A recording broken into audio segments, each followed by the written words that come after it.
Hi, and welcome to lesson 3, digital organization. Now, in this lesson, we're going to talk about the importance of getting organized, and we're going to take you straight into a lot of great tools that are available for free for you to access in order to do just that. Now, why is it digital organization? Because what we're preoccupied with is ensuring that you can do this digitally, but also that you're able to use technology such as cloud access or cloud storage services in order to be able to access your organization tools from anywhere in the world where you could have a computer. While we will be focusing on Google, just because we found it's the great go-to tool, it's where we personally have actually put up all of our organization as an entity and what we use to share with our team, to collaborate with our partners, and in general, to just make sure that we stay on top. Now, when we talk about digital organization, we need to understand that we're living in a really fast-paced world where work can start piling up and you don't even notice. And there is such a thing as dying of success in a certain way of the word. So what we want to do is focus on the fact that you realize how important it is to be organized from the beginning, even if you feel that you do not have a lot, because we truly feel that by following the steps that we've laid out in our course, in our boot camp, that you will start to gain some momentum and hopefully you will use these tools in a way that will help you stay on top of things. Now, as I've said, it's a really fast-paced world. We need to make sure that not everything exists solely in our brains, because as human beings, we can forget. But if we can access tools that help to remind us of where we need to be, what we need to do, if we can collaborate with somebody in Croatia, in the Netherlands, in Germany, in Slovenia, in Italy, and in Spain, all at the same time, we're able to just put out amazing products with very little effort and very little budget. And that's really what we want to highlight in this lesson. Now, I will be diving into some of the tools specifically, just because I want to make sure that you understand the value behind them. Others will lead to the practical exercises that we've laid out. However, we want you to understand that these tools are a success building platform. So let's dive in. Now, Google Suite or a Google account is basically going into the general ecosystem that hosts a lot of the tools that we're going to be talking about today. Some of you might already have a Gmail. If this is the case, that means that you're already part of that ecosystem, and accessing the other tools is going to be easy as that. Now, if you haven't, it's going to be very easy to just set up your account, which are some steps that we've actually laid out for you in this lesson. And then we'll just tell you about how to go about accessing these specific tools that we will be talking about in a way that you know where everything is and what everything does. Google Suite really does cover all of the basics because it takes us from email to document management in the sense of several different types of documents. It takes us into calendars. It helps us build presentations. It helps us to build our agendas, and it even gives us a platform so we can meet virtually via video.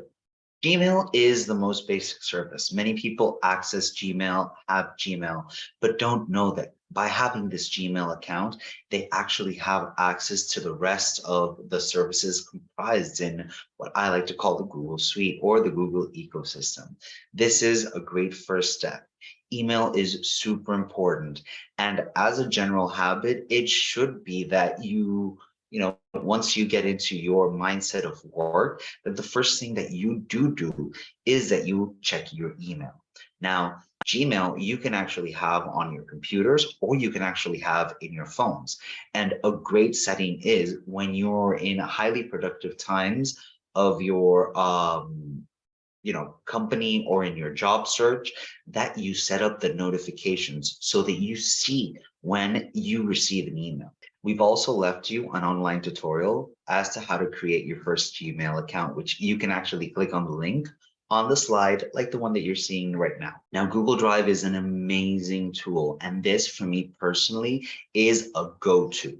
Google Drive is a cloud storage service that allows you to store, share, and collaborate on files such as documents, meaning Word documents, spreadsheets. If you're familiar with Excel, well, Google have actually developed their own version of it, which is very similar. And it's amazing as a tool in order to get organized, or just to build a small database in order to keep track of who your clients are or who your providers are. As well, they have access to Google Slides, which are presentations, and we're going to talk about that there. And everything is going to be contained within the Google Drive. You can normally access Google Drive from your Gmail, or you can just click on the link that we're leaving for you below. So you can check out the tutorial as to how to ensure that your account gives you access to a Google Drive. Google Drive is a great way to have your office or everything you need in order to run your business, or to let people know who you are if you're job searching at the click of a button, by just being able to access any computer, logging onto your Google Drive if you don't have access to it on your cell phone, and you would be set to go. Now, an important thing to say is that since you can access the entirety of all the Google services from your phone, and many of us do walk around with a smartphone, it is a great way to have your entire business right there at the palm of your hand. Google Docs, or if you're familiar with Word, it would be basically the same thing, except that this one specifically belongs to Google. With this, you can have a very basic Word document, but the beauty behind it is that you can share it with other users who can come into the same document, and you can actually see the collaborations occur live. So let's put an example. Let's say you have a business idea and you meet someone and you say, you know what, I've got this business idea and I put it in a Google Doc. Can I share this with you? And they'll actually be able to go in and either leave notes, leave comments, or directly edit the document with you in order to improve it. And you can start building your idea together. You can access the tutorial as well in the link that we're leaving in the original slide, which we've made clickable, and it'll tell you how to set up the access for your Google Docs. Now, as we mentioned in lesson 1, YouTube, although it is actually a social media platform, it was bought in and brought in to the Google ecosystem. The great thing is that once you log into your Google account, you'll actually be able to access a YouTube channel, which is entirely yours, straight through the Google ecosystem. That's why we've saved it for now, because basically we understand that this is much more a Google tool than it is just a social media platform. However, it contains all of the same functionalities as it originally did when it was only considered a social media platform. Mainly, it's dedicated to sharing videos, to creating videos, but it has the ability to build a community. And if you can make this type of platform happen, if your idea for the content that you're going to develop based on what you've decided that your brand is going to be here, then this is how you're going to be able to access it. We've left you access links and a tutorial further down the line on the original slide. So let's dive into some of the specifics of some of the Google tools that we've mentioned, so we can make you familiar with what has to be done and as well what you're getting into. Now with Google Drive, while you have the ability to have a lot of documents, the first thing that we want you to understand is that it is limited. So you would, if you're going to be sharing a lot of heavy drive documents, meaning you're going to have a lot of pictures or you're going to have a lot of videos, you might find yourself running out of storage fast. However, the minute you create your account, you automatically get 15 gigabytes of free storage, which is, if it's only going to be documents and some pictures and some videos, it's going to be perfect for you. However, if you do exceed this amount, you will need to look at the payment plans that they have. For most people, 15 gigabytes is more than enough.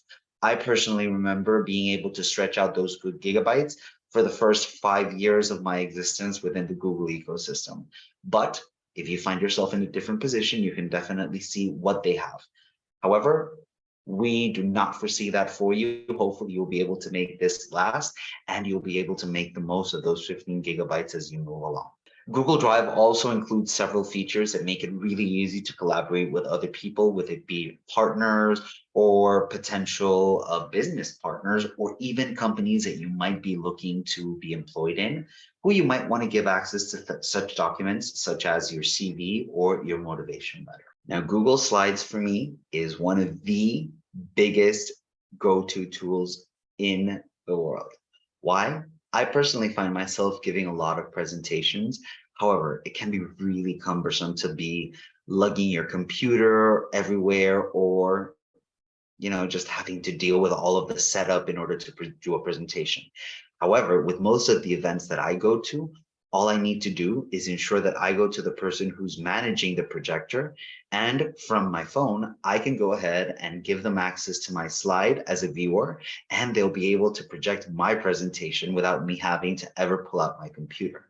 Now, with Google Slides, if you're familiar with PowerPoint presentations, it's basically the same thing. You're able to build a small presentation based on a set of slides, which very briefly either give you talking points or are just able to summarize the information that you want people to know. Google Slides are also a great way for you to include elements of your personal brand, be them the visual elements or in the information that you're giving, more of that personal statement that we spoke of before. With the presentations that you're going to see throughout our course, our bootcamp, you'll see the project colors, you'll see the project logo. So you'll see some of these very subtle elements coming in, but that are tying all of our content in together into a known brand, which is the EmpowHERment Lab brand. This is a great example of how to bring everything together and then put it to good use. Now, because I personally like this very much, I want to give you a personal practical exercise. We've left this further down the line in the slides, and we want you to go ahead and create a slide with your calling card presentation. So follow the steps, create it, and in the forum section, let us know what you thought about this experience, and maybe give us access to your calling card. We'd love to take a look at it. Now, for those of you who are out there to develop your entrepreneurship idea, maybe you've got a business or a product that you're thinking about putting out there because it's something that you can do and that you can manage, taking to a lot of people. Sometimes if you want to do a little bit of market research or see what people's opinions may be, or even if you want to start collecting people's intentions, for example, let's say that you want to describe your idea and see if people would be open to purchasing them. Google Forms might actually be a great way to do this. So Google Forms is basically a form that you can create electronically and send to people by email, message, through a genuine, unique link that the platform will give you. You'll be able to include questions that people can respond in a free format, either short answer or a long answer, should you want to have a lot of information from them. You can use it to gather data from your users, such as asking people for their names and their contact numbers or their emails. And you can format the rest of the questions in a multiple choice form, or people can tell you how they feel about certain things in a numerical range, meaning you can set 1, 2, 3, 4, 5, where 1 is I'm not so excited about this, and 5 is I'm super excited about it. And then you can have all these responses in these forms from you, from the people. And then you can have all of these responses from your users contained in these forms. Another pro tip that I want to go ahead and give you is that you can actually export all of these answers into a Google Sheet, which is that similar tool that I told you that was like Excel, which is great for organization, but it can extract it from there into a Google Sheet, and you can have all of the answers at a glance. Go ahead and visit our Google Forms practical exercise. We'd love to see what you can do with this. Google Calendar and Meet. Now, if you're anything like me, you might be a scatterbrained. However, Google Calendar and Google Meet are here to rescue us. Google Calendar is very easy to use. It's quite intuitive. It's just a way of you being able to set up important events and set up a reminder to both your email and to your phone if you have these connected. That way you never forget an appointment. Through Google Meet, which is the alternate platform that is embedded into Google Calendar, you actually have a way of generating a unique link to meet with people. And then you can both access the same space digitally and see each other in an online meeting. For me, it's been a personal lifesaver, and hopefully you'll find this as useful as I have. So let's go ahead and have a little practical exercise. I challenge you to schedule a virtual meeting with Google Calendars and a Google Meet link with a close friend, maybe your best friend, or maybe somebody that you haven't spoken with in a while, or maybe a potential business partner. Try it out, see how you feel, get familiar with it. And don't forget, let us know what you think in the